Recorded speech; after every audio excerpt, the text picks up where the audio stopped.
En esta entrevista, como en todas las demás, estamos haciendo un preámbulo para explicar un poco sobre cuál es el contexto de la entrevista con el candidato. Si quieren saltarse directo a la entrevista, pueden nada más mover la barrita de YouTube y pasar adelante. Bienvenidos a otra entrevista de Apolítico. Este es el preámbulo para la entrevista de Eli Feinsack. Bueno, en esta entrevista no estuviste vos, pero No. ¿qué pensaste de esta entrevista? Me pareció una entrevista muy saludable, la verdad. Creo que es importante destacar tal vez la capacidad que tiene Don Eli para explicar, ¿verdad? Y como para profundizar. Siento como que tiene un norte muy claro. Sí. Y lo explica muy a fondo. Y eso fue interesante para mí. Eso fue como lo más destacable para mí. Yo creo que Eli, a diferencia tal vez de la entrevista de Fabricio, que pueden ver, ya está disponible, vino muy tranquilo, muy relajado, con una disposición muy abierta a conversar de temas, y creo que hicimos un par de preguntas en relación a sus políticas, a ciertas aristas controversiales de su plan de gobierno, y en ningún momento creo que se sintió atacado o enfrentado, a pesar de que fueran preguntas complicadas, y eso marca de frente una diferencia en cómo se va a realizar la entrevista, porque si el entrevistado no se siente atacado, porque realmente no estamos atacando a nadie, entonces te responde de una manera tranquila y podemos continuar la conversación. De hecho, que me pareció interesante que él mismo se interrumpía cuando se desviaba del tema y se disculpaba. Y Wow. Sí. O sea, discúlpame por haberme desviado, vuelvo al tema, me di cuenta que me alargué en esto, me extendí en lo otro. Y creo que de todos ha sido en este momento, solo nos faltan Wermel y Villalta como otro disclaimer, pero hasta ahora ha sido el que más se ha basado en como datos, ciencia y estudios para presentar sus argumentos. Sí, correcto. Es muy interesante porque siento como que Eli fue o es un candidato que sueña mucho, ¿verdad? En el sentido de que tengo este norte que es casi, ¿verdad? Muy No sé, difícil. utópico. Ideas claras, digamos. Ajá, utópico, digamos, ¿verdad? Pero él en su planteamiento lo tiene muy claro, digamos, o tiene muy claro cómo sería ese camino ahí, por lo menos, o por lo menos eso transmite, digamos, ¿verdad? Yo no soy economista, y no sé qué tan factible en serio y cómo funcionaría eso en la práctica. Sí profundiza mucho, ¿verdad? Y eso es interesante, y creo que su forma de expresarse y de hablar es diferente a los otros candidatos que hemos entrevistado hasta ahora. Totalmente. Creo que para muchas personas puede ser una entrevista difícil de digerir porque se pueden alargar en muchos temas y todo, pero creo que es una en que se podría enriquecer mucho uno, viendo que además es una de políticas muy distantes a la narrativa actual de la mayoría de los partidos. Algo que hemos notado es que muchos partidos hoy tienen una tendencia casi que muy similar. Esta propuesta del Partido Liberal Progresista es muy diferente. Para poder tomar una decisión informada del voto hay que escucharla y realmente tener la oportunidad de ver qué es lo que quiere decir. Si vas a estar de desacuerdo o en acuerdo, todo bien, pero tómate el tiempo de ver todo el programa. ¿Saben qué me llama la atención? Que inclusive antes de empezar a grabar hablamos con él y que le contamos que muchas de las personas que nos habían dicho como por quién votarían o así, o quiénes, ¿verdad? Era como, o quiénes querían que... No, ¿por quién votarían? ¿Por quién votarían? Ah, bueno, ok, sí. ¿Por quién votarían? Muchas personas eran como Elio Villalta. Elio Villalta. Y mucha gente... Me ha pasado Ajá. también. Y muchas personas, bueno, inclusive, ¿verdad? Bueno, sí. Sí, personas con las que hemos conversado nos han dicho como, mamá, yo voy a votar por Elio por Villalta. Y es muy loco porque ideológicamente... Son opuestos completamente. Exacto. Parecen estar, ¿verdad? En un opuesto. Y entonces me pareció como interesante lo que dijo él al respecto de eso, porque dijo como, es que es un voto de protesta. Que es lo que está diciendo Pietro al final, ¿verdad? Y lo que hablábamos también en el primer episodio de Político, que yo les decía como esta tibieza y esto de ver casi que las mismas propuestas, o sea, por todos los candidatos. Y siento eso, que tal vez destacan estos dos con propuestas distintas, ¿verdad? Soluciones diferentes, e incluso de lo que me cuentan de Eli, porque con Villalta no hemos hablado, de que lo tenía muy bien explicado. Sí, posiblemente José María, ¿verdad? Por lo que hemos visto en el plenario, de nuevo, como dije, acabas de decir, no hemos hablado con él. Claro que atinado a decir José María Villalta, porque entrevistamos a José María. Sí, Villalta, bueno, es cierto. A José María Villalta. Creo que también eso lo destaca, que es como lo que vos estás diciendo, ¿verdad? Creo que él también tiene como un norte y una idea muy clara, ¿verdad? De hacia dónde quiere ir. Y creo que cuando estamos hablando de partidos como el Frente Amplio y como el Liberal Progresista, es importante que lo escuchen a profundidad y que no se resignen al comentario clásico de no voy a ni siquiera poner atención porque no pueden ganar. La democracia costarricense es muy movida, cualquier cosa puede pasar, y me parece que educarse en este partido, tanto como en el Frente Amplio como en otros terciarios, es todavía más importante en estas elecciones, viendo cómo Restauración Nacional llegó a segunda ronda. Entonces no descarten a un candidato simplemente porque ustedes creen que no tiene chance. Todo el mundo tiene chance. Acordémonos que no sabíamos quién era Carlos Alvarado. No sabíamos No quién sabía era quién era. Fabricio Alvarado. No sabía que existía. Entonces exacto. entremos a esta entrevista con eso en mente y esperamos que la disfruten bastante.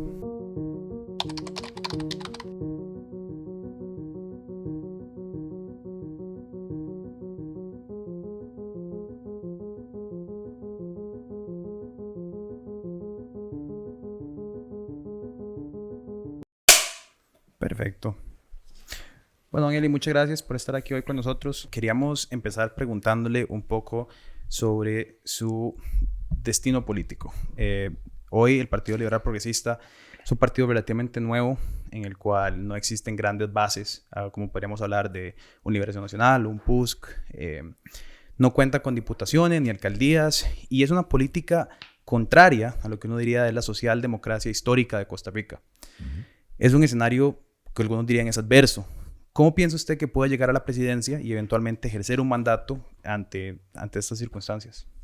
Bueno, en primer lugar, Pietro y Kenneth, muchísimas gracias por la invitación, por el espacio. De verdad que es un gustazo estar aquí. Ya me han entrevistado virtualmente, pero primera vez presencial. Bueno, ciertamente nosotros proponemos un cambio importante en Costa Rica. Seguir por el camino que llevamos desde hace un par de décadas no nos va a llevar a nada bueno. De hecho, las cosas se han deteriorado mucho en Costa Rica, sobre todo en los últimos 12 años. Tenemos un desempleo fuera de control y no me refiero al de la pandemia, me refiero a cómo el desempleo se venía desempeñando antes de la pandemia. En la década anterior a la pandemia tuvimos un desempleo promedio del 9.9% a lo largo de una década. Y en los últimos 6 trimestres, año y medio antes de la pandemia, el desempleo promedió el 12%. Eso es brutal. La pobreza en Costa Rica desde mediados de los años 90 no ha disminuido de manera significativa. Hay una pequeña tendencia, una leve tendencia a la disminución, pero básicamente 20% de los hogares costarricenses viven en condición de pobreza. Estamos hablando de casi 3 décadas. Y quisiera decir que es que no hemos hecho nada, porque eso explicaría que los resultados sean tan malos. Pero sí hemos hecho, y lo que hemos hecho es exactamente lo contrario de lo que hay que hacer. Una política paternalista, castrante, que condena a las personas en condición de pobreza a seguir en la pobreza dependiendo de dádivas, lo cual les roba su dignidad. Y una proliferación institucional, 23 instituciones en el sector social en Costa Rica, que hacen que el dinero que se invierte, que no es despreciable, es una cantidad muy importante, se termina quedando en una proporción muy alta en los salarios de los funcionarios de esas 23 instituciones. Entonces, si no cambiamos el rumbo, a Costa Rica se la lleva la trampa. Y eso es lo que estamos proponiendo nosotros en el Partido Liberal Progresista, es dentro del cauce de la democracia, ¿verdad? Sin hacer loqueras y rupturas, y dentro del cauce de la democracia, y recuperando el espíritu liberal fundacional de Costa Rica, porque la realidad es que los primeros 115, 120 años de la historia republicana de Costa Rica fueron un periodo liberal, donde la mayoría de los presidentes de Costa Rica fueron liberales. Recuperar ese espíritu liberal fundacional de Costa Rica para volver a poner a Costa Rica en un sendero de prosperidad, de crecimiento, de solidaridad con la gente, de resolver los problemas. No podemos seguir dejando los problemas sin solución. Ok. Don Eli, tenemos una pregunta curiosa, porque hemos estado viajando por todo el país recientemente, grabando un documental de comida y tal. Y nos parece que algo que dice mucho de una persona es lo que come. Entonces queríamos preguntarle a usted, de platillos costarricenses, ¿cuál era su favorito? Nos hemos dado cuenta que las bocas de cantina son como toda una cosa, ¿verdad? En Costa Rica. Entonces queremos preguntarle cuál es su boca favorita costarricense. Híjole, qué difícil. No debería decir esto. Chifrijo. Y la yuca frita. Me trastorna la yuca frita. Okay. Pero de los patacones también, la verdad que en ese departamento soy muy mal portado. Okay. Y le entro a todo. Don Eli, volviendo un poco a esta línea sobre estos valores costarricenses de el liberalismo, la socialdemocracia que se han trazado durante tanto tiempo. Parece que hoy las divisiones en Costa Rica no son necesariamente las que vimos en los 90s o en los 2000s entre el PUSCO, Liberación, sino que son peleas ideológicas más basadas en la esfera pública versus la empresa privada. Mi pregunta es, al estar su propuesta bastante basada en la reducción del Estado, en cerrar instituciones, en emerger algunas de esas instituciones, ¿no piensa que de alguna manera u otra esto podría fomentar más división entre estos dos sectores? Bueno, nosotros estamos conscientes de esa situación, pero el análisis de la realidad de Costa Rica nos dice que lo que tenemos es un Estado que ha crecido de una manera desordenada y que no resuelve los problemas que debería estar resolviendo, que se ha convertido en un obstáculo para el crecimiento económico y para la creación de riqueza, para la generación de prosperidad y de oportunidades para todos. Nosotros no lo planteamos en términos dicotómicos o en términos de maniqueos de buenos contra malos, estos contra aquellos, sector público contra el sector privado. En nuestra visión de mundo, el sector público y el sector privado son dos turbinas de un mismo jet. Quisiéramos que sean dos turbinas de un mismo jet. Hoy son dos bueyes que están jalando la misma carreta, pero vamos al ritmo de la carreta. Y lo que queremos es convertirlos en turbinas para que este país despegue, ¿verdad? Entonces, en nuestro discurso, ustedes notarán y ustedes habrán analizado otras ofertas políticas en el pasado, que era un discurso muy confrontativo contra el sector público. En nuestro discurso nosotros decimos, no, el sector público es necesario, pero los abusos y los desperdicios son imperdonables en un país que todavía no es rico. Bueno, serían imperdonables en un país rico también, ¿verdad? Pero aquí estamos desperdiciando recursos que nos podrían ayudar a resolver problemas del país.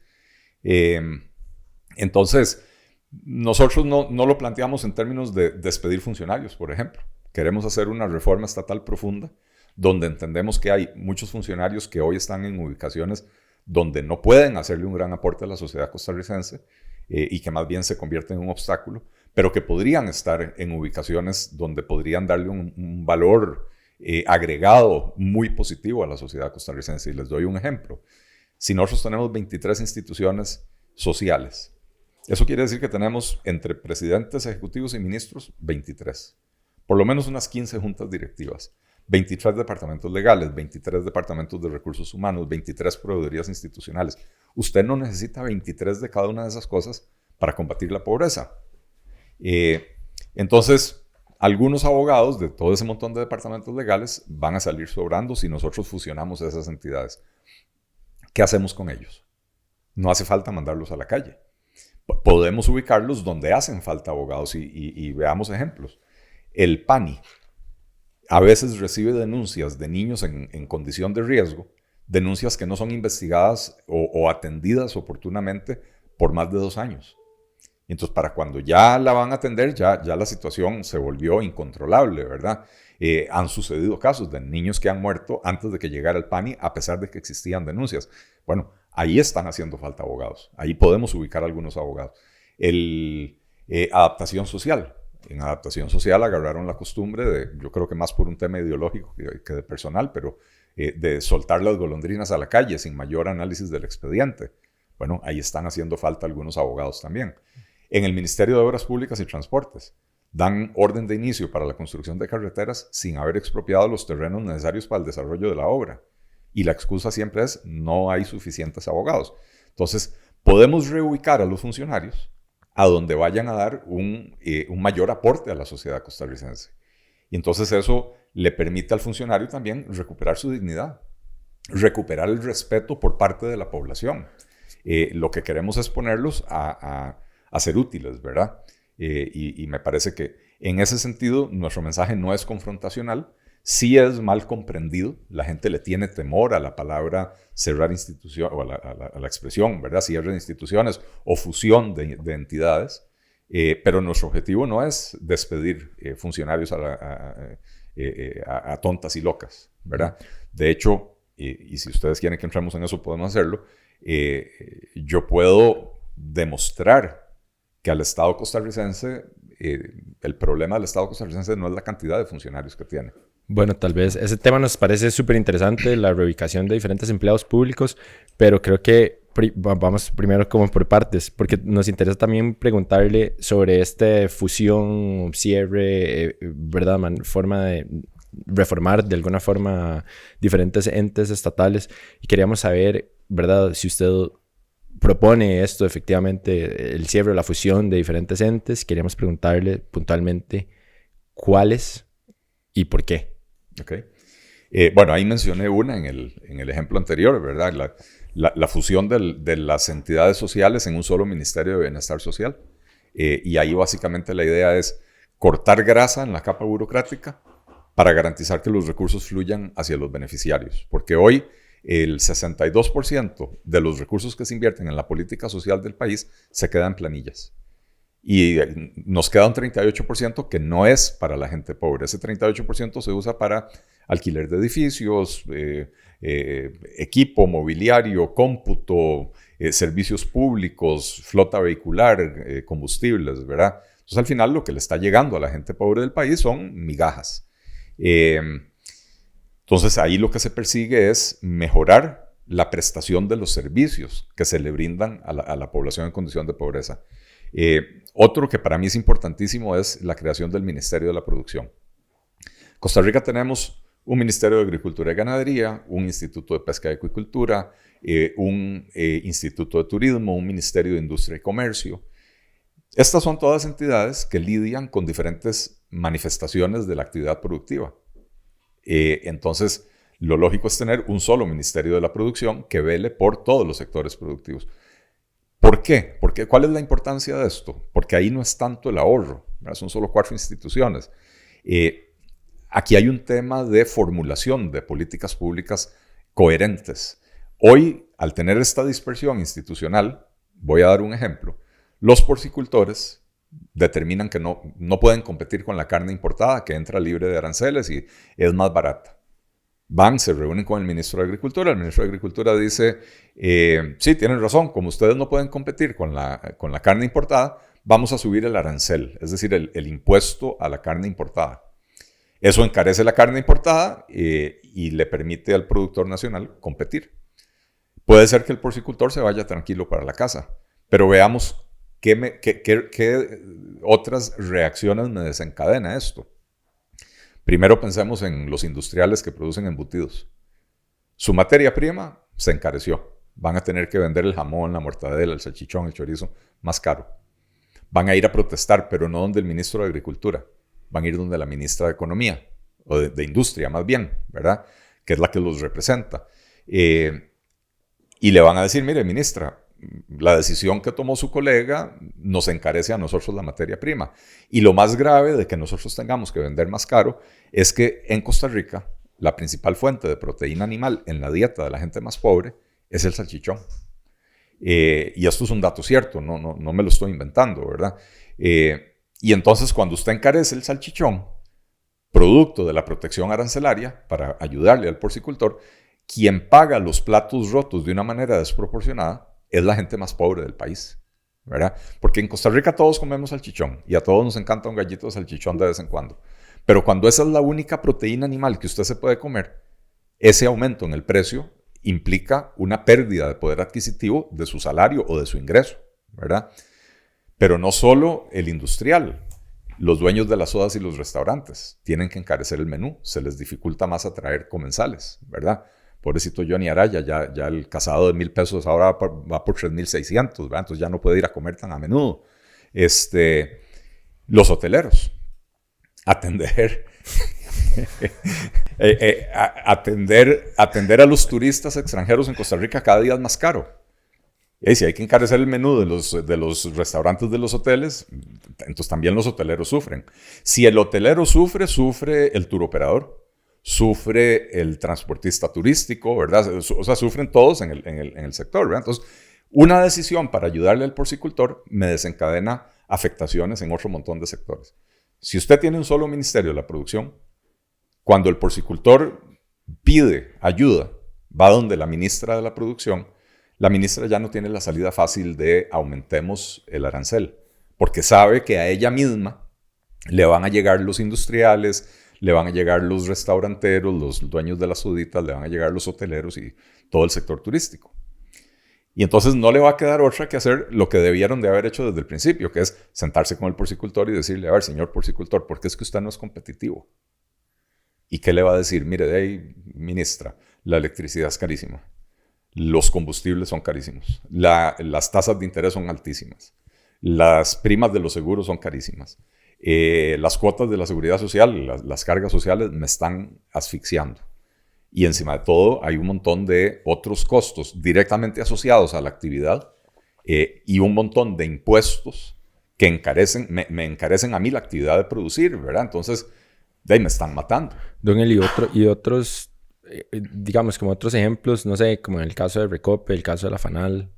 Recope, el monopolio que la ley dice que debe refinar combustibles, que no lo hace 12 años, no tiene ninguna razón de existir. Es un monopolio que existe y encarece el precio de los combustibles, pero no tiene ningún sentido tener un monopolio para importar combustible ya refinado, ¿verdad?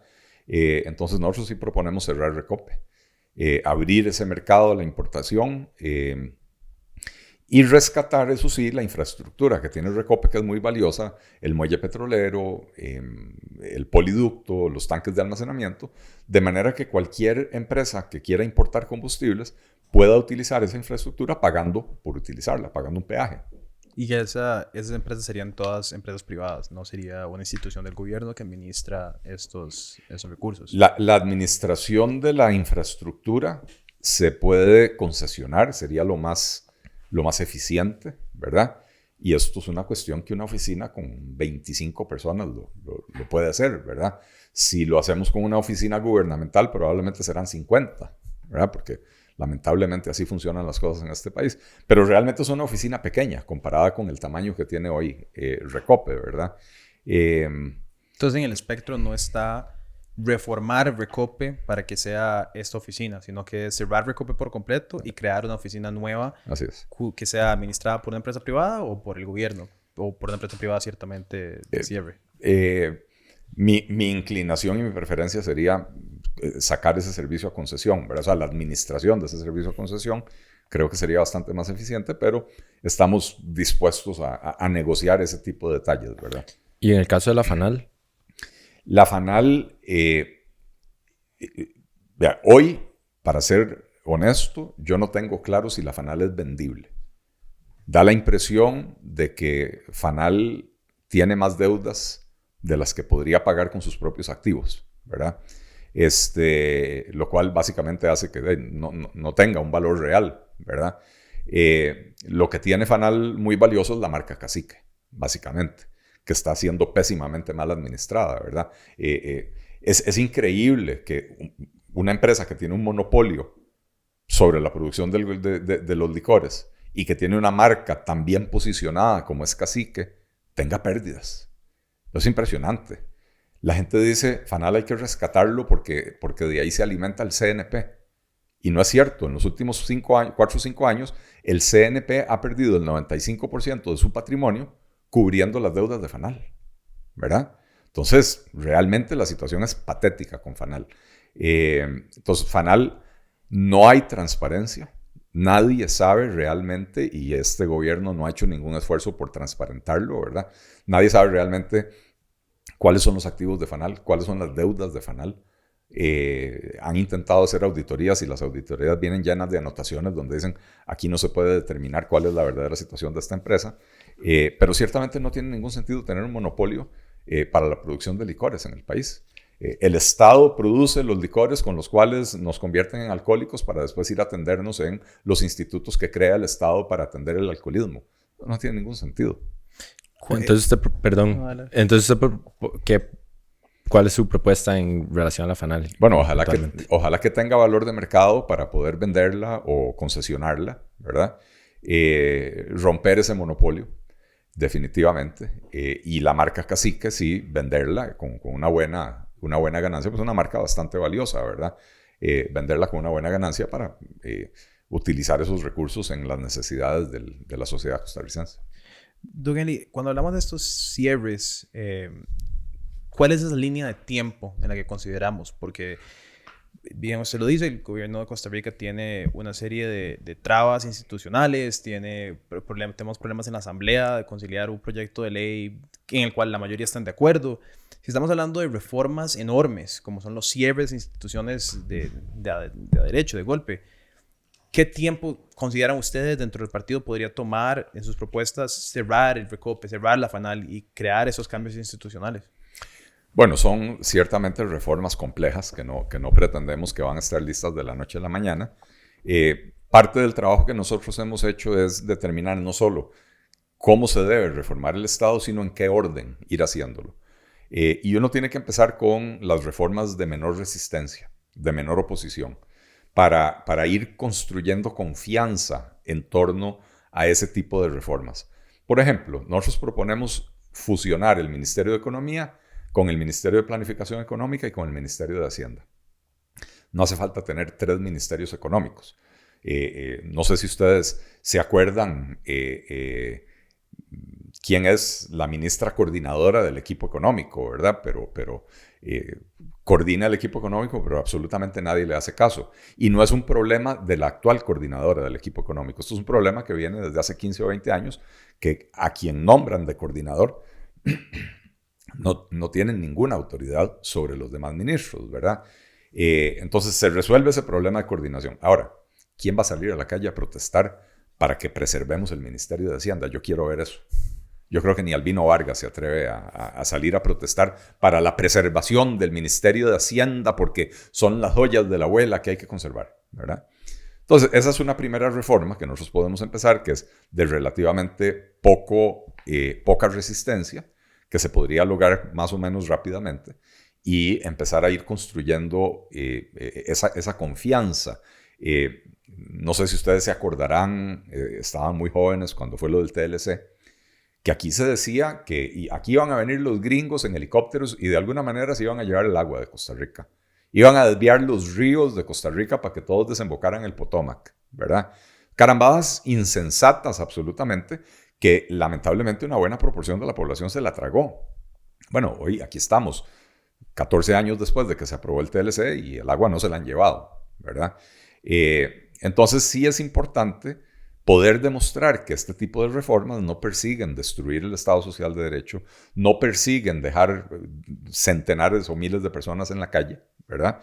De la misma manera que cuando se dio la apertura de la banca, de cuando pasamos de solo tener banca estatal a tener banca privada, no se provocó la quiebra de los bancos estatales y los que han quebrado no han sido producto de la competencia, sino de la mala administración, ¿verdad? Que son el Banco Anglo y el Bancrédito. Cuando se dio la apertura de la telefonía celular, el ICE no quebró, el ICE sigue siendo hoy el jugador dominante en ese mercado, ¿verdad? Entonces hay que ir enseñándole a la población costarricense que este tipo de reformas lo que persiguen es mejorar la calidad de vida de las personas. Y nos llevará a los 4 años ir haciendo las reformas de manera paulatina. Eli, ahí hay un tema interesante que fueron esas, por poner de ejemplo las reformas de telecomunicaciones en Costa Rica, pero por ejemplo podemos apuntar a las enormes confrontaciones que vimos con el combo El ICE, por ejemplo, ¿verdad? Temprano, con ¿verdad? Los sindicalistas, con Otón Solís, ¿verdad? Con muchas figuras que salieron prolíficas y hicieron enfrentamientos fuertes. En ese entonces abandonamos por completo la decisión al tener tanto enfrentamiento. Correcto. Si su gobierno no logra conciliar, por ejemplo, estos cierres o estas reformas, ¿en qué se enfocaría un gobierno de liberal, de Eli Feinstein, si hay los enfrentamientos en las calles, si se crea tanta conmoción como se ha hecho en el pasado? El TLC tal vez no vimos enfrentamientos tan fuertes como el combo El ICE, pero la historia reciente costarricense sí ha visto fuertes enfrentamientos por parte de los opositores. Sí, es una magnífica pregunta, Pietro. Yo, para la época del combo ICE, yo trabajaba en Casa Presidencial y a mí me tocó verlo en primera línea. Y recuerdo muy bien el 23 de marzo del año 2000, y lo recuerdo muy bien porque es la fecha de mi cumpleaños y yo cumplía 35 años y en mi casa había una fiesta y el único que no llegó a la fiesta fui yo porque ese día, esa noche, Casa Presidencial fue rodeada y no nos permitían salir y ahí nos quedamos hasta pasada la medianoche, ¿verdad? Y me tocó verlo muy de cerca y aprender de los aciertos y de los errores, sobre todo de los errores. Haber empezado con la más grande de las reformas fue un error. Si el gobierno hubiera empezado por la ruptura del monopolio del INS, por ejemplo, no hubiera habido tanta oposición. El INS no es una institución tan amada como lo es el ICE, ¿verdad? Y entonces si uno va construyendo esa confianza, las cosas se pueden lograr. Si alguna de las reformas definitivamente se atasca y definitivamente va a provocar un caos social que no nos va a permitir avanzar, hay tanto que hacer en el país y hay tantas reformas tan importantes que hacer en el país que no importa, guardamos esa y seguimos con la siguiente. Un ejemplo, guillotina regulatoria. Este país está atascado en una cantidad insólita y exorbitante de regulaciones. Cuando digo regulaciones me refiero a todo, leyes, reglamentos, directrices, circulares, toda clase de reglas que le ponen obstáculos a los costarricenses para absolutamente todo. Cuando usted llega a hacer cualquier trámite y presenta 27 documentos y al final le dicen, pero se le olvidó traer la fotocopia de su cédula. Y el muchacho con una fotocopiadora allá atrás, y usted le dice, aquí está mi cédula, saque la foto. No, nosotros no podemos sacar la fotocopia. Y perdió su lugar en la fila, ¿verdad? Vaya, saque la fotocopia y enfrente las hacen, ¿verdad? Y cuando regresa, tome ficha, ¿verdad? Entonces, estamos trabajando en un proyecto de guillotina regulatoria que tiene un concepto muy interesante. Esto es algo que desarrollaron unos consultores que se ha aplicado en más de 20 países, ¿verdad? En Corea, en Vietnam, en Suecia, en muchos de los países de las exrepúblicas soviéticas, en México, etc. Que lo que busca es poner a todas las entidades que emiten regulaciones a hacer un análisis costo-beneficio para determinar, primero, si esas regulaciones tienen un fundamento legal. Muchas veces ni siquiera hay fundamento legal para lo que le piden a uno. Y segundo, si esa regulación es estrictamente necesaria. Hay muchas cosas que en 1947, cuando se pusieron en los libros, eran necesarias y hoy simplemente son un estorbo, ¿verdad? Esa autoevaluación que tienen que hacer las agencias, las entidades gubernamentales, después se somete a la revisión de un panel de expertos independientes. Porque si no, por supuesto, todas las instituciones del gobierno dicen, no, mis regulaciones son todas perfectas, ¿verdad? Entonces, este panel de expertos independientes revisa la evaluación, dice, esto está bien, esto está mal, agrégueme tal cosa, esto aquí y allá. Se da un tiempo, pueden ser 6 meses, y a los 6 meses se dice, ok, todas las regulaciones que no lograron demostrar que son necesarias, cae la guillotina, se eliminan. Las que son necesarias pero necesitan ser modificadas, ok, entonces vamos a modificarlas, ¿verdad? Y esto podría dinamizar la economía costarricense de una manera muy importante, podría simplificar la vida de los costarricenses, podría hacer más fácil, por ejemplo, crear una empresa en Costa Rica para poder empezar a producir y crear empleo, ¿verdad? Entonces, es una reforma que también no es fácil, ¿verdad? Y es muy importante y también hay que hacerla. Entonces, bueno, si las calles nos dicen que no se puede fusionar 23 instituciones del sector social, bueno, ok, seguimos con lo siguiente. Tenemos demasiado que hacer para lograr hacerlo en 4 años. Don Eli, tal vez pasando de tema, como usted bien decía, uno de los temas principales para estas elecciones es, o esperamos que sea por lo menos, el tema del desempleo. Queríamos preguntarle cuál sería su plan para atacar este problema. Atacar la raíz de las causas del desempleo. Los políticos tradicionales van a venir y van a decir, nosotros vamos a hacer un plan de inversión de $2,000 millones y vamos a construir hasta pulperías, ¿verdad? Para darle empleo a la gente. Eso no resuelve el problema de fondo. El problema de fondo es que este país se ha vuelto muy caro para producir. Hace 17 años yo era director de la oficina de CINDE en Nueva York, era director de promoción de inversión extranjera hacia Costa Rica. Y uno de los principales puntos de venta que nosotros teníamos era, y así se lo decíamos al potencial inversionista, la electricidad en Costa Rica es estable, es confiable, es de fuente renovable, es limpia y es barata. Costaba más o menos 6 centavos de dólar el kilowatt hora en aquel momento. Hoy la electricidad en Costa Rica para los industriales cuesta entre 14 y 19 centavos de dólar. En solo 15 años logramos revertir esa situación donde teníamos una de las energías más competitivas de América a tener una de las más caras del hemisferio occidental, ¿verdad?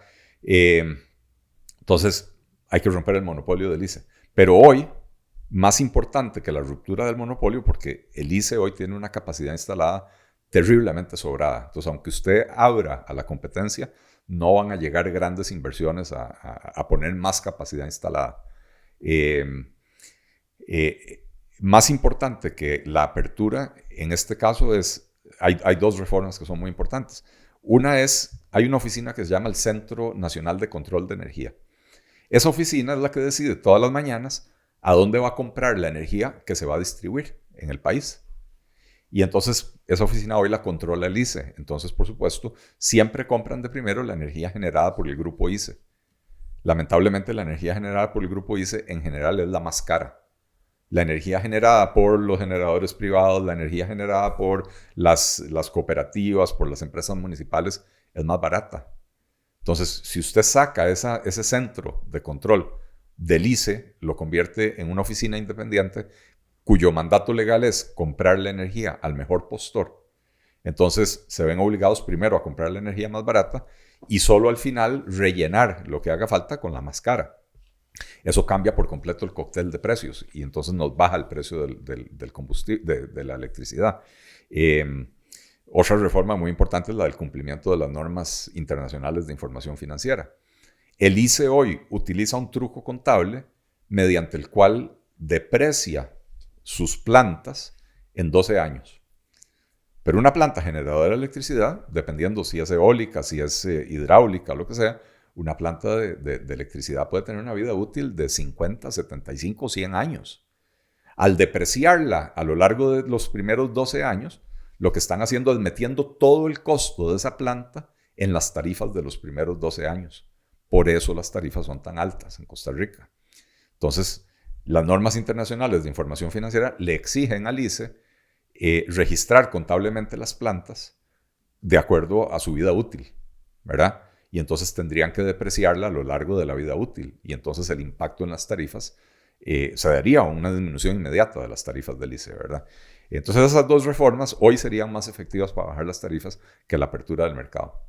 Y en ese sentido, la propuesta para la generación de empleo se basa más en reformas a nivel país, a nivel institucional, que generen inversión extranjera, que fomenten aquí, más allá de un programa específico que decida generar por ejemplo, el canal verde interoceánico, de que algunos hablan, ¿verdad?, de generar, o ciertos proyectos específicos que puedan plantear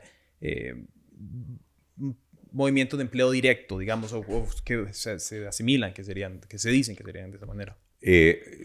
Vamos por partes. Y reconozco que en la pregunta anterior me terminé desviando mucho. En esencia es correcto lo que acabas de decir. Reducir los costos de producción en Costa Rica generaría una reactivación sana en el país que permitiría que las empresas empiecen a crecer, a generar empleo, no solo las empresas. Un agricultor que tiene una parcela que diga, bueno, bajaron los costos, me conviene meter tecnología, voy a mejorar la productividad y tal vez puedo contratar un asistente, por ejemplo, ¿verdad? Entonces, costos de electricidad, costos de combustibles, costos de las tasas de interés, de las cuotas de los seguros, de la seguridad social, ¿verdad? Eso es vital, disminuirlo para poder generar esa reactivación de la economía y que romper con algo que ha pasado en los últimos años en Costa Rica, que es que tenemos un crecimiento económico divorciado de la generación de empleo. Costa Rica, excepto por el año 2020 de la pandemia, Costa Rica no ha dejado de crecer. todos los años crece, pero también venía creciendo el desempleo. Y es un fenómeno muy curioso. Hay crecimiento económico, pero aumenta el desempleo. Y la razón es porque producir en Costa Rica es tan caro que las empresas y la gente está buscando formas alternativas de producir sin la necesidad de contratar personal. Entonces, por ejemplo, en nuestro plan de gobierno, nosotros decimos que en las primeras semanas de nuestro gobierno vamos a hacer un llamado para recibir expresiones de interés para desarrollar el Canal Verde Interoceánico. Pero esa no puede ser una medida de reactivación económica y generación de empleo, porque solo realizar los estudios necesarios para poder licitar o concesionar esa obra, solo los estudios se pueden llevar 5 o 6 años. Más en Costa Rica, pero en cualquier país, porque estamos hablando de una mega obra que tiene que hacer estudios de impacto ambiental a lo largo de 350 kilómetros de canal, ¿verdad? Que tiene que hacer un estudio de factibilidad que no es nada sencillo, ¿verdad? O sea, si nosotros decidimos, si nosotros tomamos la decisión de darle el banderazo al canal interoceánico desde el primer día del gobierno, no será nuestro gobierno el que lo empiece a construir. Y entonces, ¿cuáles empleos se van a generar en el corto plazo para resolver ese problema, verdad? Ahí estamos amarrados, lamentablemente, a los proyectos que el gobierno haya dejado en la cartera, que estén listos para darles la patada y que arranquen de una vez la construcción, ¿verdad? Por eso le estamos apostando a resolver los problemas de fondo.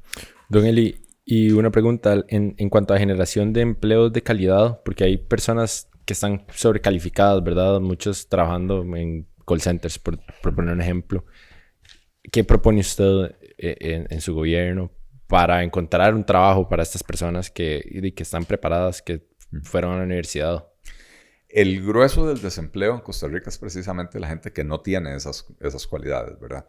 El grueso del desempleo son personas que no terminaron la educación secundaria, que no tienen dominio de otros idiomas, pero ciertamente hay un segmento de la población más educada que está en esa situación de tener trabajos por debajo de sus calificaciones, ¿verdad?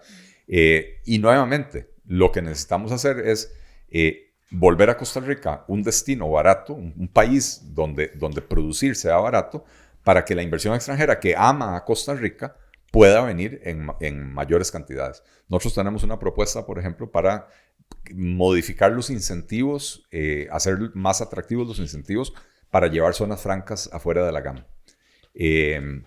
Pero para que esto pueda tener éxito es muy necesario poder reducir los costos de producir en Costa Rica. Hoy por hoy, una empresa como Intel no tiene ningún incentivo de irse a instalar en Pérez Celedón o en Ciudad Quesada, porque no va a encontrar el pool de trabajo del tamaño que ellos necesitan, ¿verdad? Por eso se instalan aquí en el centro donde está la mayoría de la gente.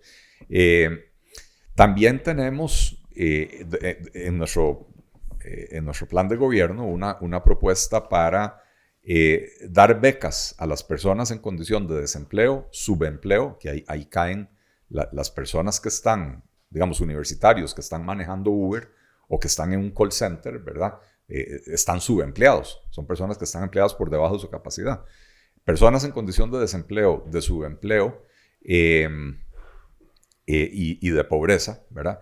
Darles becas para que puedan matricularse en cualquiera de las docenas de ofertas que hay en el país de capacitaciones o de cursos para adquirir habilidades relacionadas con, digamos, los negocios asociados con la cuarta revolución industrial. Es decir, reconvertirse hacia algo que tenga más salida en el mercado laboral. De ahí, ¿cómo financiaríamos un programa de bonos de este estilo? Porque también, hablando de bonos, hay otra propuesta, si no me equivoco, sobre crear bonos para, por ejemplo, permitir que las personas apliquen a escuelas privadas por medio de un programa de bonos. Estos bonos que suenan súper bien, si se lograran conciliar, ¿de dónde sacaremos el financiamiento en un país a donde actualmente tenemos una crisis horrorosa de gasto público? Bueno, es que en Costa Rica no falta la plata, lo que falta es administrarla correctamente. Nosotros estamos destinando entre el 11 y el 13% del PIB a la política social de este país, pero el dinero no le está llegando a los beneficiarios, ¿verdad? Por eso las reformas van amarradas una de la otra, ¿verdad? Nosotros necesitamos simplificar esa estructura del aparato estatal para liberar recursos que se puedan utilizar para estas cosas.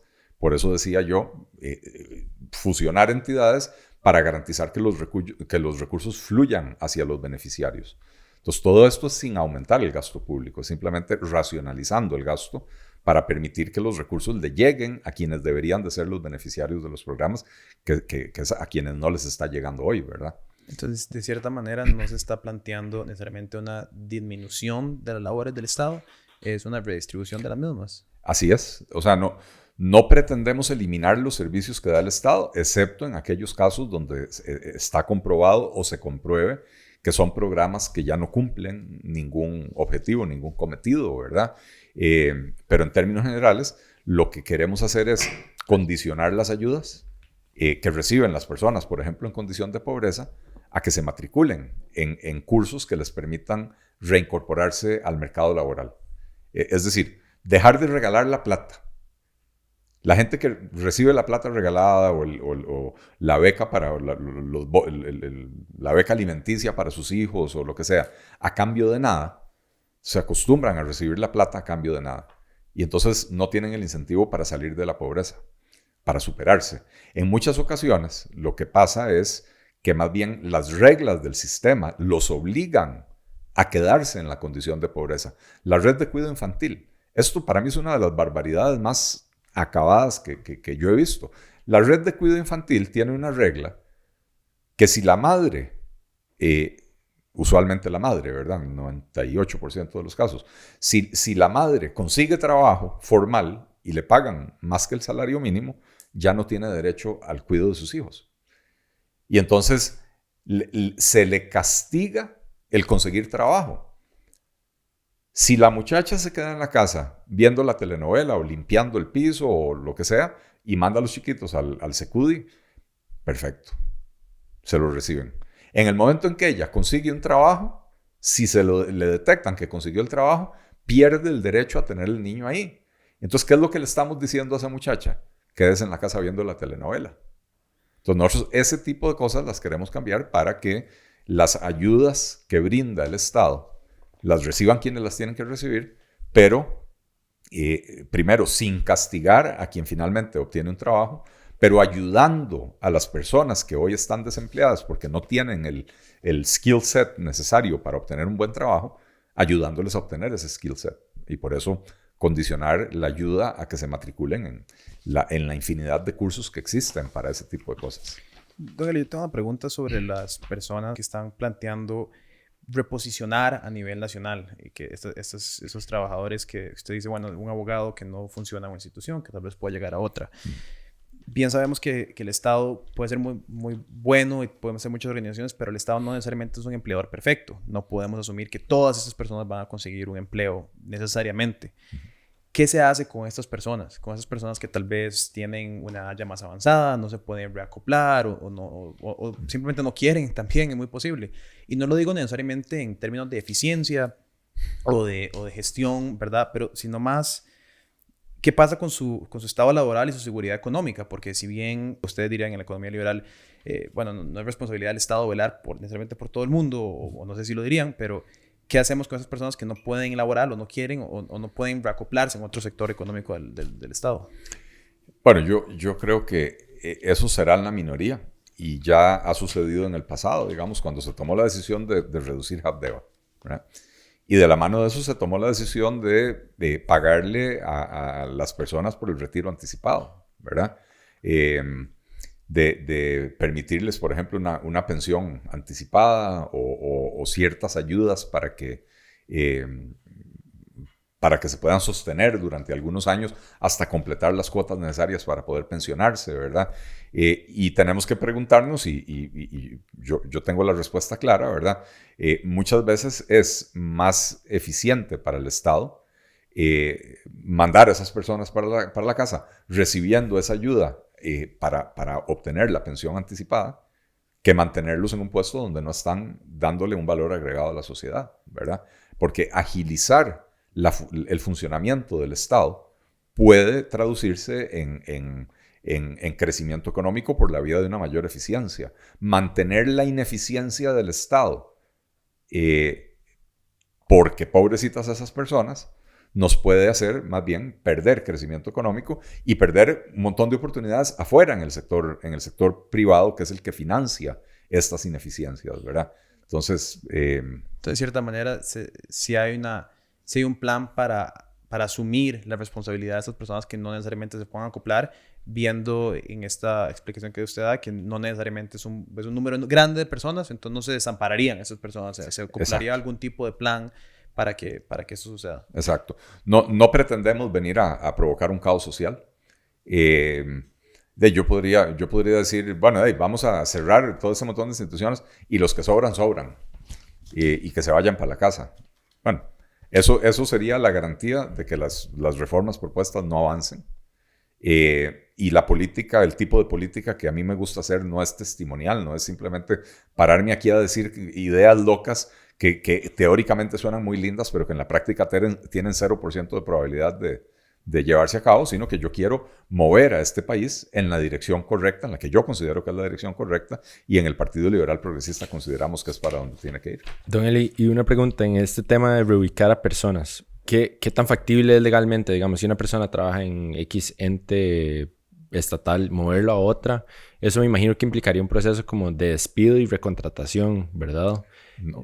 ¿O no? No necesariamente. No sería así. Porque lo que me imagino es que si hay que recontratar a una persona en otra institución, posiblemente tengan que abrir esa plaza a concursar. No, en realidad las plazas de los funcionarios públicos se pueden trasladar de una institución a otra por medio del servicio civil. Aquí el problema es la gran dispersión de regímenes de empleo público que hay. Eso lo viene a corregir parcialmente la ley de empleo público que está en discusión en este momento, ¿verdad? Y para mí es muy importante que se apruebe esa ley de empleo público, a pesar de que se ha ido diluyendo con el trámite legislativo, ¿verdad? Pero digamos, en lo que es el gobierno central, usted perfectamente puede trasladar personas de un ministerio al otro y se trasladan con su plaza. Simplemente se justifica por qué es necesario que este grupo de abogados que hoy están en el Ministerio de Trabajo, por decir algo, ¿verdad? Son más necesarios en el Ministerio de Obras Públicas y Transportes y se trasladan con todo y plaza. La idea no es crear nuevas plazas. En todo caso, si hubiera que crear una nueva plaza en el MOP para recibir a ese abogado, habría que cerrar la plaza que deja vacante en la otra institución, porque no vamos a aumentar la planilla estatal. Dentro de una pregunta como de teoría económica, ¿de qué es la propuesta económica, digamos, en términos de unos términos que la gente tal vez cuestiona? Yo no sé si ustedes, y de hecho esa es la pregunta, que si ustedes consideran esto un eje central de su modelo económico, es el modelo Reaganomics o Trickle Down Economics, o, ¿verdad? Bueno, que se refiere a políticas económicas que suelen favorecer a unas personas que generan riqueza arriba y esa baja para abajo, ¿verdad? Bajo la noción laissez-faire. ¿Usted consideraría eso un modelo económico que representa al Partido Liberal Progresista o no se afilian a este tipo de modelo económico? No, para nada. Ciertamente no tenemos ningún problema con que la gente más pudiente del país tenga empresas y generen empleo, porque son necesarios. De hecho, más del 60% de los trabajos, de los puestos de trabajo en este país son generados por las grandes empresas, ¿verdad? Pero nuestra propuesta más bien está diseñada para que el pequeño emprendedor y el pequeño empresario pueda prosperar y pueda surgir. En Costa Rica tenemos una fijación con lo pequeño que es malsana. Dicen en inglés, small is beautiful, pero una empresa no puede nacer para quedarse pequeña. Más allá de que, no sé, vos decidís que querés tener una vida tranquila y te fuiste para la playa y abriste un restaurantecito y con 10 mesas vos vivís tranquilo y te levantás en la mañana a surfear y a mediodía abrís el restaurante. Pero en general, las empresas tienen que tener la posibilidad y la perspectiva de poder crecer. Y entonces, ¿qué es lo que nosotros queremos? Ayudarle a la gente común, quitándole el montón de trabas que hay, quitándole el montón de impuestos que hay, para que puedan crecer y prosperar, para que se puedan generar oportunidades para sí mismos. Por ejemplo, nosotros tenemos una propuesta para crear en Costa Rica las condiciones para desarrollar un hub de innovación en Costa Rica, como hay en Santiago de Chile, en Berlín, en Londres, en Tel Aviv, ¿verdad? ¿Por qué? Porque queremos que el joven costarricense que está preparado tenga como opción crear su propia empresa generar innovación tecnológica, interactuar de tú a tú con las empresas multinacionales, pero que su única alternativa no sea ir a trabajar en zona franca, cosa que nos parece maravilloso, ¿verdad? Las zonas francas le han hecho un enorme aporte al país, pero esa no debería ser la única opción para un joven que tiene esas cualificaciones que le permiten trabajar en Intel o en Boston Scientific. Hemos estudiado los ejemplos de estas ciudades que mencioné, ¿verdad? Cómo es que Santiago de Chile o Berlín o Tel Aviv lograron convertirse en centros mundiales de innovación y desarrollo tecnológico. Hemos estudiado eso. Y por ejemplo, en el caso de Israel, hoy la principal fuente de inversión extranjera en el país no es cuando una empresa como Google o Intel vienen a poner centros de investigación y desarrollo en Israel, que los tienen, ¿verdad? La principal fuente de inversión extranjera hoy es la compra por parte de esas empresas de los startups israelíes, de los emprendimientos tecnológicos israelíes que están desarrollando tecnología de punta, y vienen estas empresas y dicen, me gusta eso. Waze es un emprendimiento que, si mal no recuerdo, lo compraron con $1,000 millones, lo compró Google. $1,000 millones, era una empresita con 14 muchachos de 25 años, ¿verdad? Entonces, eso es hoy la principal fuente de inversión extranjera allá. Bueno, nosotros queremos crear las condiciones para que, en primer lugar, Costa Rica desarrolle su propia industria de base tecnológica, pero entendiendo que estos son emprendimientos que empiezan desde cero, pequeño, para que puedan crecer. Entonces, no es trickle-down economics, esto es trickle-up economics. Esto es permitir que las personas en Costa Rica que tienen mucha iniciativa y buenas ideas puedan llevar a realizar esas ideas. Y eso va a generar mucho mayor crecimiento económico que simplemente bajar los impuestos a los ricos, que es el Reaganomics, ¿verdad? Así que estamos muy alejados de esa versión simplificada. Don Eli, hablando de todo este tema de desempleo y generación de empleo, ¿usted diría que esta es la industria más importante para la generación de empleo? ¿Cuál sería como esa industria principal de generación de empleo? Kenneth, yo soy liberal. Los liberales no le decimos a la gente lo que tiene que hacer. Los liberales buscamos crear las condiciones en el país para que producir en este país sea sencillo. Y de ahí, si viene alguien y pone una planta procesadora de cáñamo industrial, o viene alguien y desarrolla un protocolo de comunicación por ondas ultrasónicas, como Alan Matarrita, de Sonar Company, si no lo conocen, deberían invitarlo no a político, ¿verdad? Pero algún podcast de ustedes. ¿Cómo se llaman? O si viene alguien a crear un producto que le da valor agregado a la producción agrícola del país, lo que sea. Lo que nosotros tenemos que hacer es crear las condiciones para que todos los sectores productivos del país puedan prosperar. Y no nosotros, desde el gobierno, escoger y decir, no, aquí vamos a crecer a punta de café. Yo recuerdo, y son historias que lo marcan a uno. Yo tengo un tío, mi tío Germán, tiene 91 años. 90. Mi tío es de Guapiles. Él creció en Guapiles, fue a la escuela allá, toda la caramba. La familia de él toda la vida vivió allá. Y en los años 80, bueno, él fue ministro de salud en el gobierno de Daniel Oduber. Estoy hablando de 1974, ¿verdad? En los años 80, cuando viene el gobierno de Luis Alberto Monge con Volvamos a la Tierra, el Ministerio de Agricultura se fue y convenció a un montón de personas con fincas o agricultores de que el futuro era el palmito. Y mi tío tenía fincas, sigue teniendo fincas en Guapiles, ¿verdad? Y sembró todas sus fincas de palmito, porque de ahí, si el gobierno de su partido decía que había que sembrar palmito, hay que sembrar palmito. Y el cuento que les metieron es que los chinos iban a comer palmito, y como eran en ese momento 1,000 millones de chinos, eran un montón de chinos y no iba a alcanzar el palmito para alimentarlos. Y los chinos iban a incorporar el palmito en el chop suey. Bueno, donde mi tío, que era como una especie de gamonal en el pueblo, sembró palmito, y la gente dijo, si el doctor sembró palmito, esto es lo que va. Todo Pocosí sembró palmito. Y donde Pocosí vio donde Guásimo vio que Pocosí había sembrado palmito, todo Guásimo sembró palmito. Y entonces después vinieron Matina y Siquirres. Y de pronto cuando usted se da cuenta, básicamente el túnel del Surquí para acá, hasta Limón, todo estaba sembrado de palmito. Y a los 3 años de que sembraron palmito, un día me llama mi tío, yo estaba en la universidad, y me llama y me dice, mira, te quiero llevar a conocer mi finca. Yo nunca había ido. Y le dije, vamos, interesante. Y ya cuando llegamos me dice, necesito que me ayudes. No sé qué hacer con todo este palmito. Yo, ¿cómo? No sé qué hacer con todo este palmito. Sí, no tengo a dónde colocarlo. Yo, hey, huevón, perdón por el francés, pero ¿cómo fue a sembrar esta cantidad de palmitos sin tener mercado? No, es que el gobierno nos dijo que había que sembrar palmito. Lo que pasa es que ahora, como todo el mundo sembró palmito, no hay dónde colocarlo. Y para hacer el cuento corto, pues ya lo hice bastante largo, todo el mundo tuvo que botar las matas de palmito y perdieron el palmito porque en ese momento en Costa Rica había una empresa que procesaba el palmito y lo vendían en el más por menos.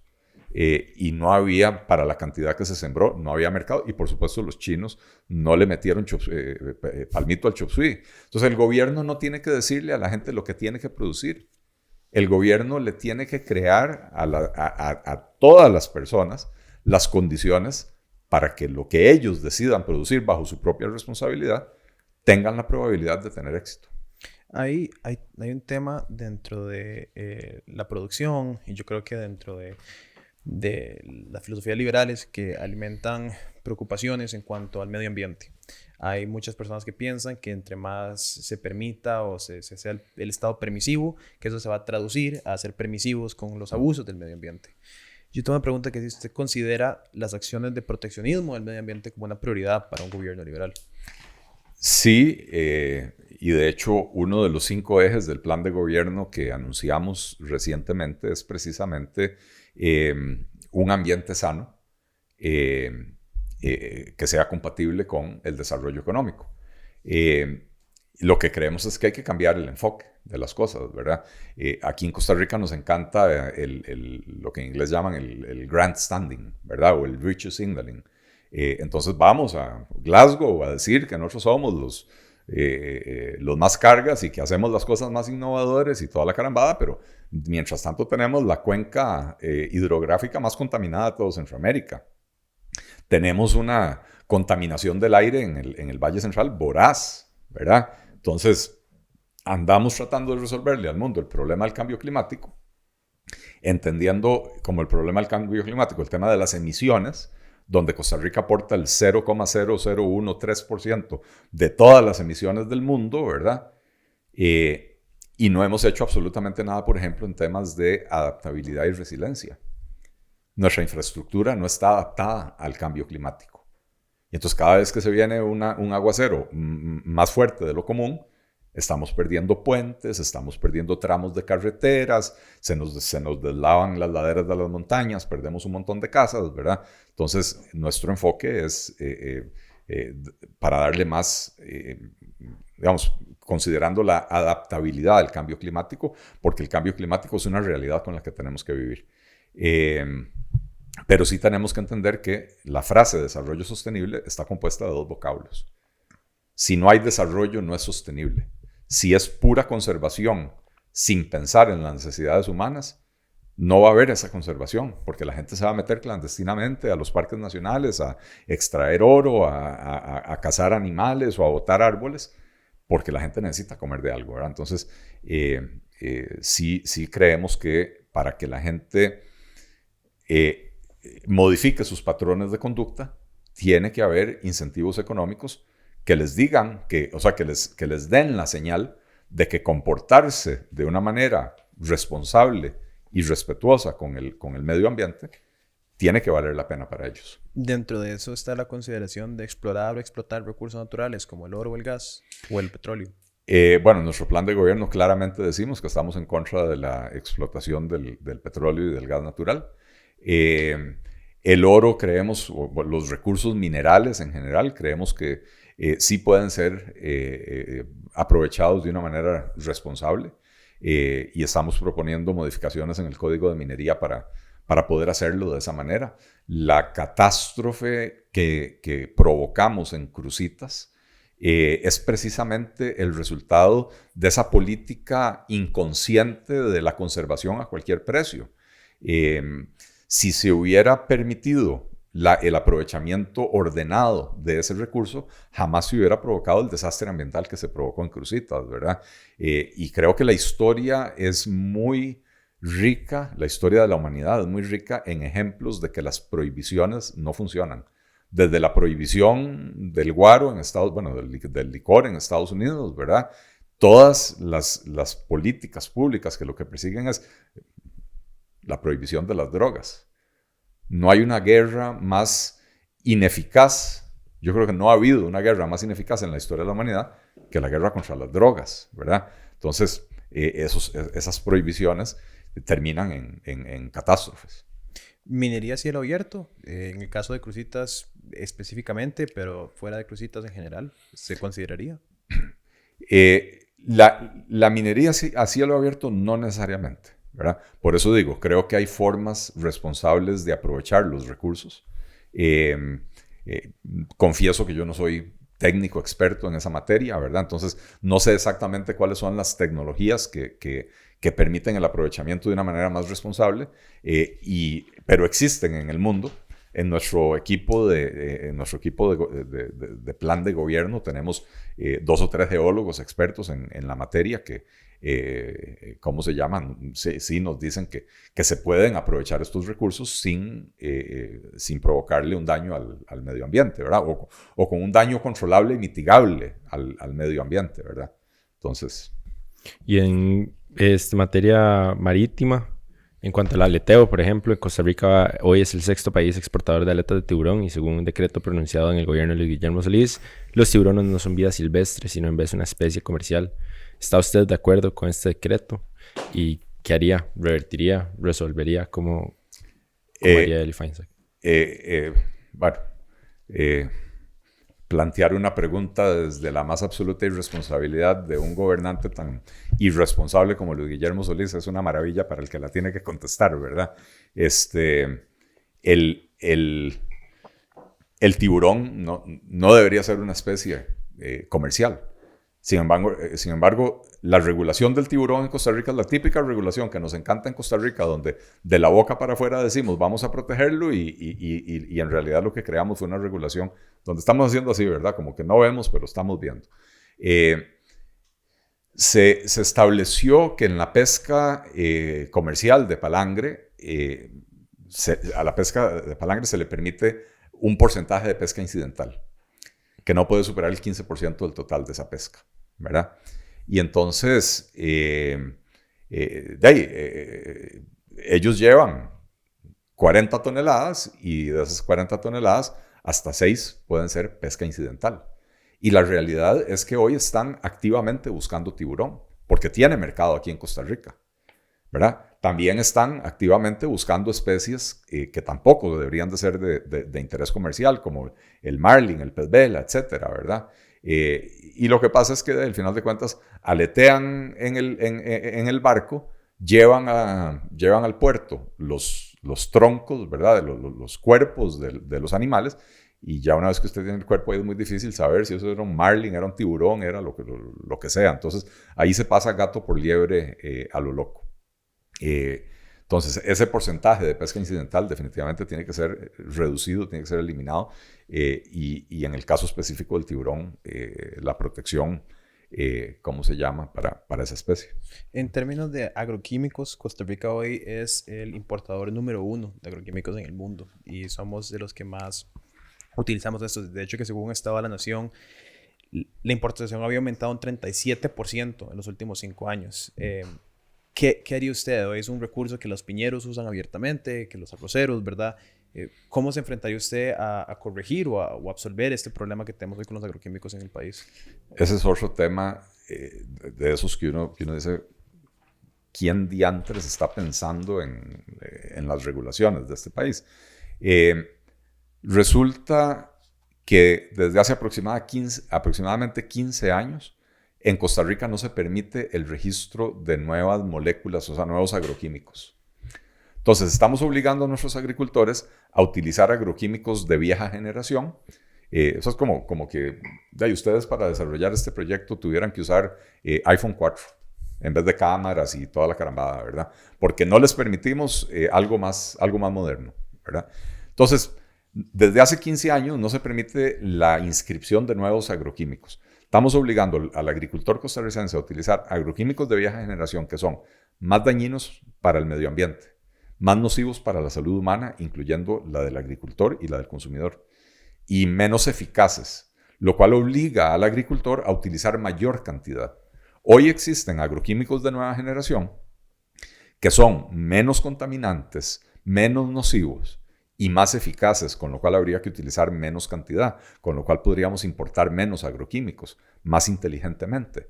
Pero aquí algún funcionario público se le ocurrió que como los agroquímicos de nueva generación son contaminantes, no se deben permitir. Pero resulta que los que tenemos son más contaminantes.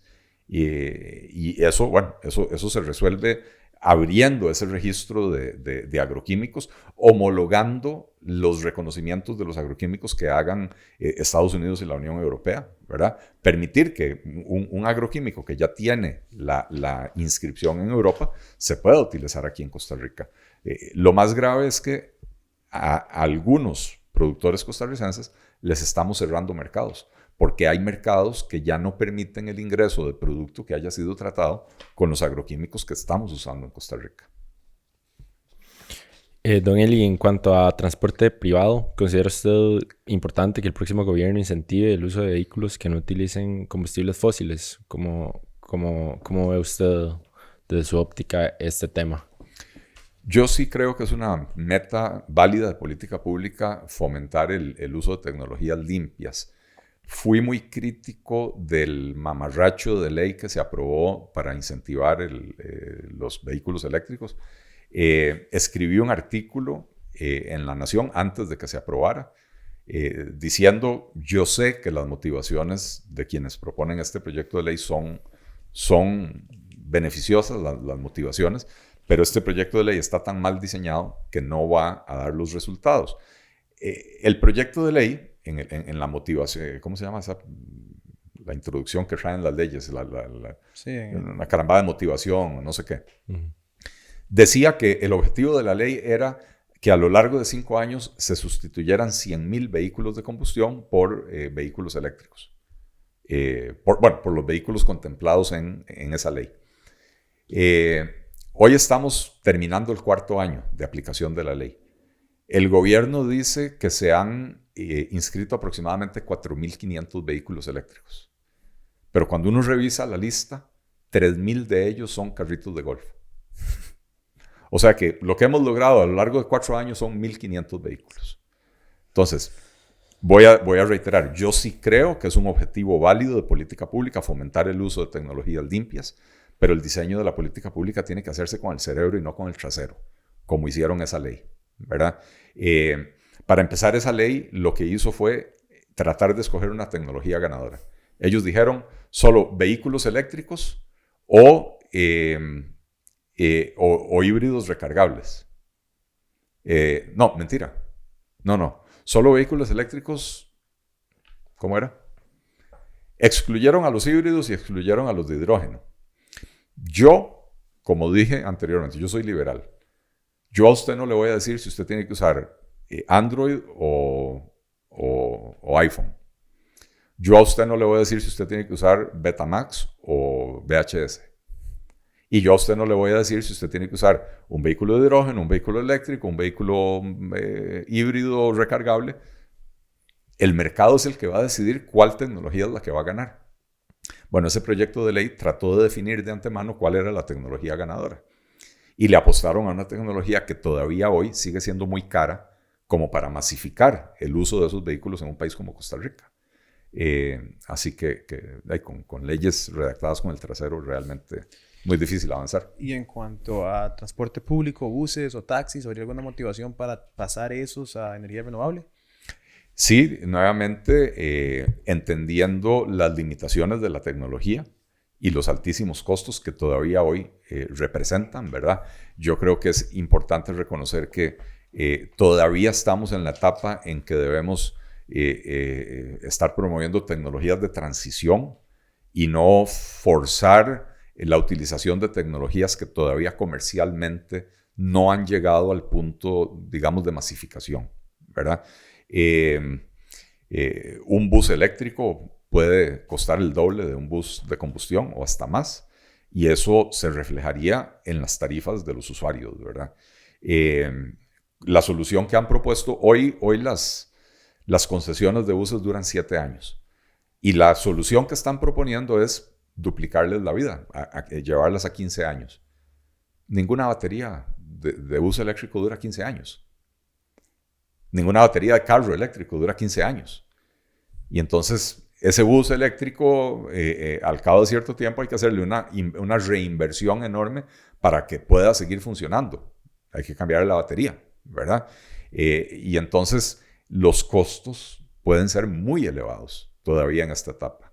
Entonces, ese cambio que yo creo que hay que darlo de una manera gradual, utilizando tecnologías de transición menos contaminantes, pero sobre todo yo creo que si queremos ponernos serios, tenemos que entender que la columna vertebral de un sistema de transporte público tiene que ser un tren de pasajeros, que nos incentive a dejar el carro en la casa o que nos incentive a vender el carro y no comprar otro, ¿verdad?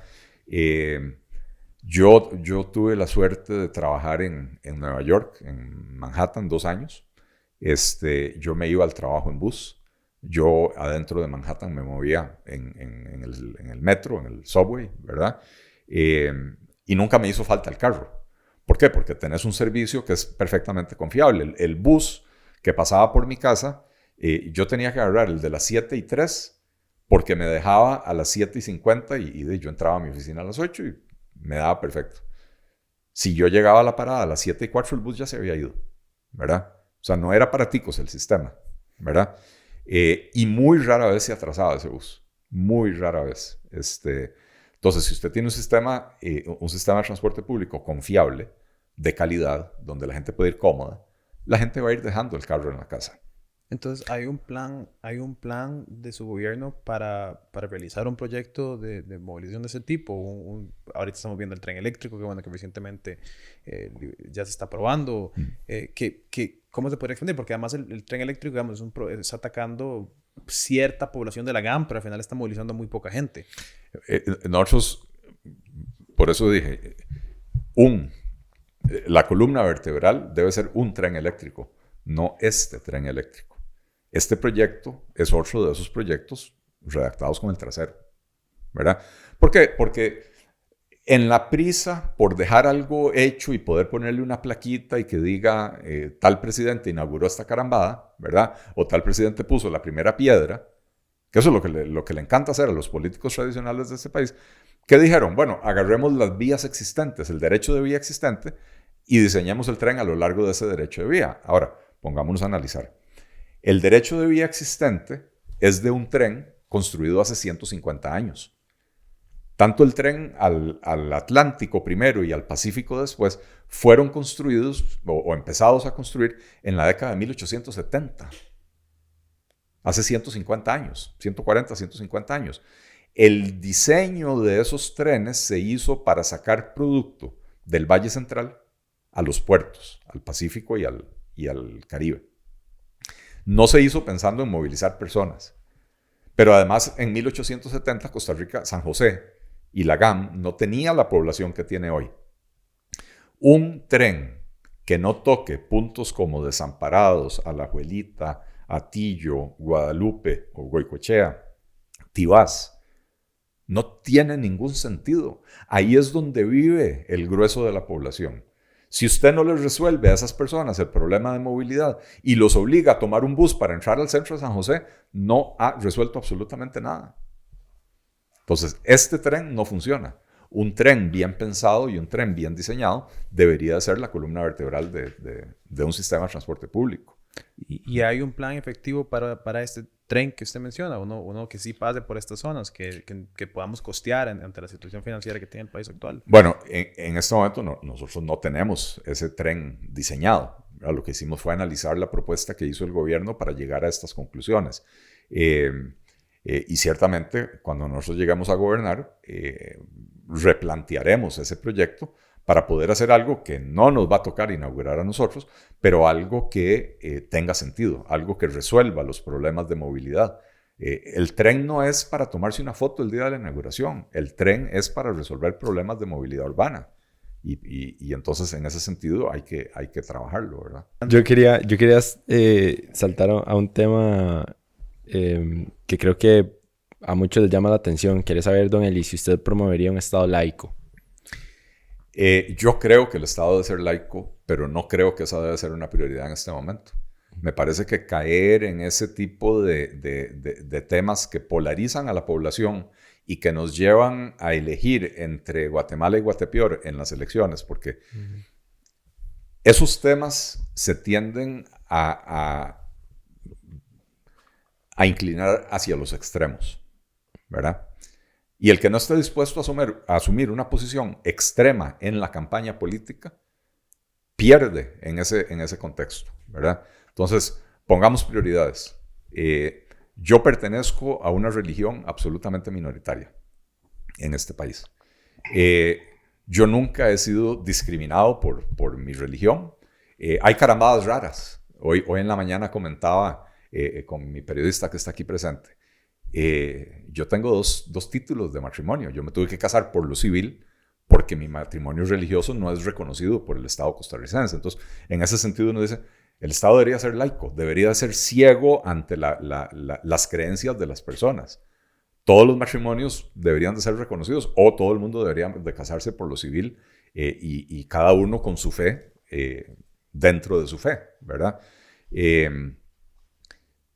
Pero eso me va a poner arroz y frijoles en los platos de esas 400,000 personas que están desempleadas o de ese 1,300,000 personas que están hoy en condición de pobreza. Entonces, ¿polarizamos la elección alrededor de estos temas? ¿O nos dedicamos y nos concentramos en hablar de cómo resolver los problemas que hoy agobian a la población costarricense? ¿Cómo hacemos para sacar a ese 1,300,000 personas de la pobreza? ¿Cómo hacemos para lo que en 27 años no se ha logrado, reducir la pobreza, sea una realidad?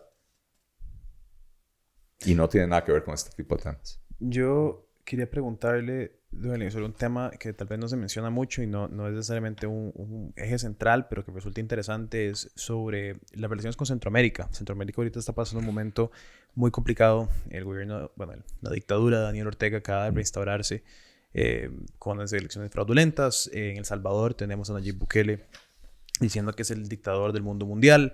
En Honduras tenemos a Juan Orlando con serios lazos al narcotráfico. ¿Qué sería el gobierno de Eli Feinsack en vista a Centroamérica? ¿Cómo considerarían ustedes alianzas internacionales? Yo sé que digamos, el Partido Liberal tiene ciertas afiliaciones en Alemania, pero pensando más como en Centroamérica específicamente, ¿cómo piensan ustedes esas afiliaciones internacionales? Bueno, como partido tenemos afiliaciones con algunos partidos también en Centroamérica. Por ejemplo, Félix Maradiaga, que es uno de los primeros precandidatos que Daniel Ortega metió a la cárcel. Y nosotros entrevistamos a la esposa. Sí, correcto. Félix ha estado aquí en Costa Rica varias veces, hemos estado juntos en un montón de actividades y su partido político en Nicaragua, que es de afiliación liberal, también, bueno, por medio de la Fundación Naumann para la Libertad, que es del Partido Liberal Alemán, ¿verdad? Compartimos muchísimas cosas. Ahora, la realidad centroamericana es la que es y nosotros desde Costa Rica no la vamos a poder resolver. Tenemos que lidiar con esa situación. Nosotros estamos claros que la integración económica en el sentido de fronteras más fluidas y el intercambio comercial es beneficioso para todos, es beneficioso para nosotros y hay que mantener los lazos mínimos de cordialidad necesarios para poder continuar con eso. Tenemos una población nicaragüense muy importante aquí en el país y no podemos simplemente dejar de hablar con la dictadura nicaragüense porque es lo que es una dictadura, ¿verdad? Pero sí vamos a liderar esfuerzos internacionales para provocar un cambio, una vuelta a la democracia en Nicaragua, y para tratar de conservar las cosas dentro del cauce o los cauces de la democracia en todo el resto de Centroamérica. Y yo tengo una última pregunta en respecto a salud, nada más cambiando. Recientemente leí una nota de que ustedes no están de acuerdo con los códigos de QR, que es un tema bastante controversial, para terminar aquí como entre temas que pueden ser controvertidos. Mi pregunta es ¿por qué? ¿Por qué se opondrían a este recurso que ya ha sido utilizado en muchísimas partes del mundo? En Francia, en Nueva York ha sido súper exitoso, hasta en Israel mismo se ha usado bastante. ¿Por qué en Costa Rica no? En realidad, nosotros lo que dijimos es que no estamos de acuerdo con la vacunación obligatoria. Okay. Y esto es por una cuestión estrictamente práctica. Imaginemos una situación en la que Kenneth decide que no se quiere vacunar, cree que le van a insertar un chip y no sé, esas carambadas. Yo aclaro que yo estoy vacunado y yo sí creo en la ciencia y creo que... Y si alguien me pregunta qué hago, mi recomendación es vaya, vacúnese, ¿verdad? Pero bueno, digamos que Kenneth se le metió el chip en el café y decidió que no quiere el otro chip. Imaginemos esta situación. Kenneth está en su casa, no se le pega la gana vacunarse. Vamos a mandar un policía con unas esposas para que se lleve a Kenneth por la fuerza esposado a un vacunatorio para que le introduzcan en su cuerpo una sustancia que él se rehúsa a recibir. Esto es factible, esto es razonable. En eso queremos poner a los policías de Costa Rica, en perseguir a la gente que tiene ideas extrañas en la cabeza, pero que tiene derecho a tener esas ideas, o queremos poner a los policías a perseguir a los rateros. Porque últimamente tenemos a los policías persiguiendo fiestas, persiguiendo restricciones vehiculares, y ahora los vamos a poner a perseguir a las personas que se rehúsan a vacunarse. Hay un grupo de personas que tienen ciertas ideas que no compartimos, pero que uno tiene que analizar de dónde vienen esas ideas. Y son personas que creen que hay una conspiración internacional para controlarlos, y cuando el gobierno dice, eso que usted no quiere hacer porque usted desconfía de mí, ahora lo voy a obligar a hacerlo, lo único que eso logra es aumentar la desconfianza. Entonces, hay que actuar con el convencimiento. Pero ahí mi pregunta es, digamos que si no estamos hablando de una obligación por ley, que llegue el policía, pero es una obligación en el cual, bueno, no puedes ir a un restaurante si no estás vacunado. ¿Cómo enfrentamos eso? El hecho de que, digamos, está bien, Kenneth no se quiere vacunar porque... Que no es el caso. Me gustaría aclarar. Ya está vacunado. Lo agarramos. Yo sé que... Ajá, las dos. Sí, ya está pero ya me dio COVID también. Exacto. Pero si ese fuese el caso, ¿cómo conciliamos esto? Pues, ¿dejamos estas limitaciones entre que ya no podamos entrar a la soda, ya no podemos entrar al restaurante? ¿O quitamos esas cosas para que entonces no tengan una manera de interponerse? Porque si bien estamos diciendo, bueno, la policía no va a llegar a la casa a arrestarte si no estás vacunado, igual es una obligación por efecto, digamos, al decirte no puedes entrar al bar, no puedes entrar a la cafetería. Desde la perspectiva de las libertades individuales, no es el gobierno el que tiene que poner esas restricciones. Porque el gobierno no puede discriminar entre sus ciudadanos, estamos en una democracia. El gobierno no puede decir a ciertos ciudadanos le niego servicios y a los otros sí se los doy. Sin embargo, dentro de la filosofía de la libertad, el empresario, por ejemplo, o el pastor de una iglesia, perfectamente puede decir, en mi recinto solo recibo personas vacunadas. Si usted quiere entrar aquí, enséñeme el carnet de vacunación o enséñeme el código QR o lo que usted me quiera enseñar, ¿verdad? Así como habrá otros que dirán, no, este es un negocio libre donde los que estamos vacunados tenemos la responsabilidad de decidir, ¿quiero entrar a un restaurante donde puede haber gente que no está vacunada o no quiero entrar a ese restaurante? Pero es dentro de mi libertad. Yo escojo si entro o no entro a ese restaurante.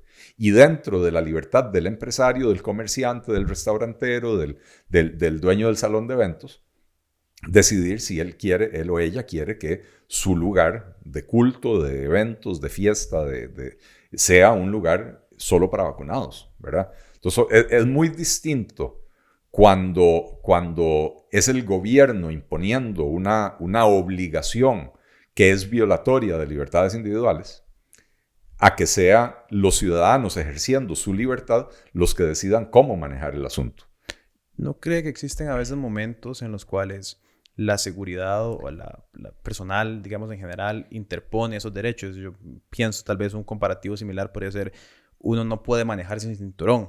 Por más que yo quisiera, igual me hacen la multa porque al final del día se ha determinado que la población general sería más malo que no, que es obligación de la libertad personal del cinturón. En un caso donde estamos enfrentados a la pandemia, a una pandemia que no ocurrió en 100 años, no sería un momento extraordinario, y yo entiendo totalmente el argumento detrás de que las libertades que entregamos a veces es muy difícil recuperarlas, pero a pesar de eso, viendo que estamos entre momentos tan extraordinarios en la humanidad, una consideración de ese tipo que, repito, ha funcionado en varios países, que sí sea útil como una herramienta. Lo que pasa es que cuando uno pone una restricción como el uso del cinturón, no es un tipo de restricción de la cual se deriven futuras restricciones.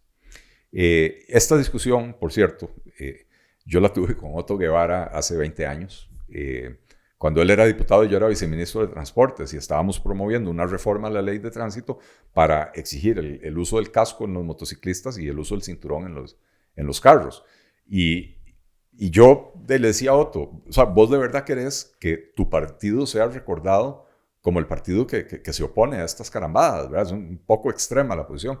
Y él me decía, no, la libertad encima de todo. Y yo le decía, pero, a ver, yo entiendo, cuando yo me monto a mi carro y lo arranco y no me he puesto el cinturón, me empieza a sonar una campanita, yo sé que esa campanita no es la Nissan, por ejemplo, que me está recordando que me ponga el cinturón. Es un gobierno que obligó a la Nissan a poner esa campanita para que me lo recuerde a mí, ¿verdad? Entonces hay una pequeña infracción a mi libertad. Ahora, ¿cuál es esa libertad? La libertad de matarme como un perfecto imbécil por no andar el cinturón o por no andar el casco, ¿verdad? Pero de ahí no se sigue otras limitaciones a la libertad de las personas.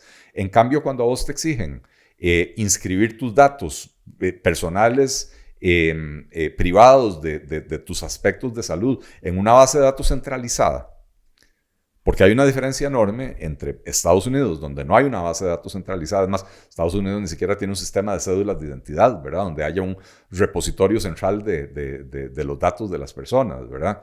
Entonces, donde no hay un sistema centralizado y vos escoges a cuál sistema de QR te querés meter, ¿verdad? O sea, vos dices, ok, vivo en Nueva York y para entrar a los restaurantes me piden el QR y hay 25 diferentes websites donde yo puedo ir a obtener mi QR. Uno investiga, uno dice, este es el que me va a cuidar mis datos, en este voy, ¿verdad? En cambio, cuando esto es central y cuando esto es desde el gobierno y se está creando un depósito central de información en un gobierno que ha mostrado una inclinación a andar amasando información de los ciudadanos, recordémonos del registro de beneficiarios finales y ya han habido varios intentos y acordémonos de la UPAD. Hay motivos para desconfiar, ¿verdad? Yo no soy conspiranoico, pero yo sí creo que este tipo de problemas los resuelve mejor la ciudadanía tomando su decisión de quiero entrar a un lugar donde, quiero entrar a un lugar donde va a haber personas no vacunadas o no quiero entrar, tomo mi decisión y el dueño de ese restaurante, por ejemplo, sabe que al no exigir la vacunación va a perder clientes y esos clientes se van a ir a otro lugar donde sí se exige la vacunación. Pero bueno, cada uno hace su valoración. Creo que se resuelve mejor de esa manera que poniendo en manos del gobierno una cuestión tan sensible. Porque, insisto, de esta restricción sí emanan otras restricciones. Yo ando con mi código QR en el teléfono. Ahí sí ya me pueden empezar a hacer ese surveillance de a dónde estoy, a qué hora estoy, con quién me relaciono, cerca de quién estoy. Y eso, en manos de buenas personas, se utiliza para combatir la pandemia. En manos de personas con inclinaciones totalitarias, se utiliza para controlar a la ciudadanía. Y entonces, cuando uno diseña política pública, uno tiene que pensar no en qué pasa cuando las personas bien intencionadas van a manejar este instrumento, sino qué pasa si un día llega un gobierno que no tiene esas buenas intenciones y que va a utilizar esa información en contra de los ciudadanos.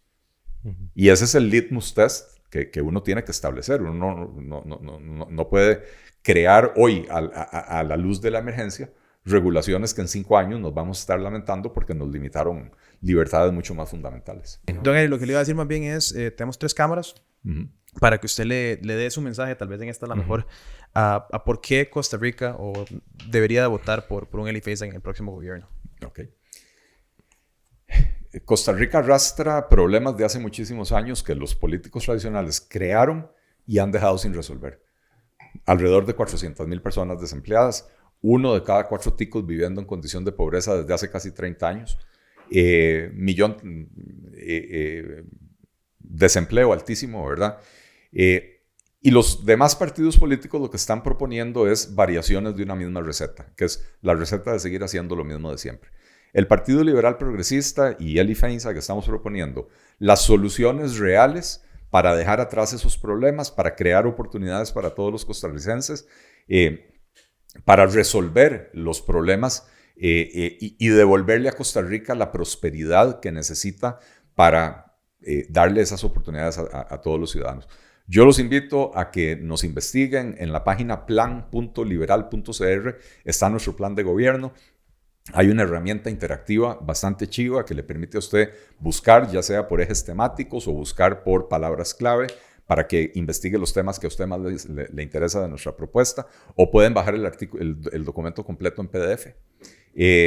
Pero ciertamente, si usted quiere un cambio positivo para Costa Rica, nosotros somos la opción, que tenemos las mejores propuestas, el mejor equipo y que estamos preparados para hacer ese cambio para Costa Rica. Muchas gracias, don Eli. Pura vida. Muchas gracias. Gracias a ustedes. Y cortemos. Muchas gracias por haber visto esta entrevista en Apolítico. Recuerden que Apolítico es una plataforma de No Pasa Nada y la mejor forma de apoyar a No Pasa Nada y todos los proyectos de No Pasa Nada es por medio de patreon.com/NoPasaNadaOficial, ya que somos un medio independiente tratando de hacer las cosas diferentes. Nos vemos en la próxima.